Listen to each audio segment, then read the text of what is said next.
Wednesday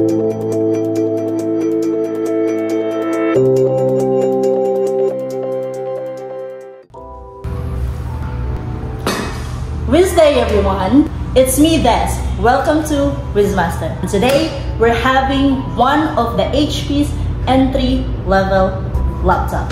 Introducing the HP Laptop 14. This is a budget-friendly entry-level laptop. And today we're gonna see if this is the right, good, work laptop for you. Let's get started. It has a natural silver design with various ports, 2 USB Type A, 1 USB Type C, 1 HDMI, has a good cooling vent.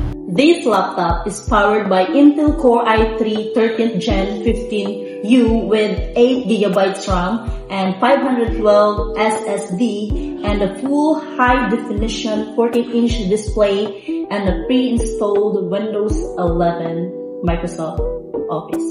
AutoCAD version 2024 kayang-kaya pa rin tumakbo sa Intel Core i3 processor para sa 2D drafting at simple 3D designs tulad neto. Smooth ang performance. Kung basic projects lang, walang problema sa i3. Next naman, Visual Studio Code. Since magaan lang itong laptop, very smooth siya kahit sa entry-level processor. Pwede kang mag-install ng extensions, mag-code, mag-debug, at mag-switch ng files ng walang lag.